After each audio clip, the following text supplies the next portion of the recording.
Hujambo, welcome to Swahili with Ibrahim. This is lesson 19. In this lesson, you learn school items in Swahili. School items in Swahili, we say vifaa vya shule. Vifaa vya shule. This is lesson 19. But before we start this lesson, please subscribe to my YouTube channel. Number 1, school.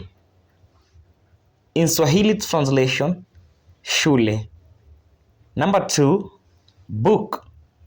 Kitabu. Kitabu. Number 3, pen. Kalamu. Kalamu. Number 4, pencil. Penseli. Penseli. Number 5, bag. Begi. Begi. Number 6, desk. Dawati. Dawati. Number 7, teacher. Mwalimu. Mwalimu. Number 8, student.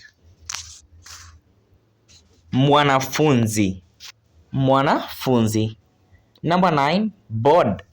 Ubao. Ubao. Number 10, lesson. Somo.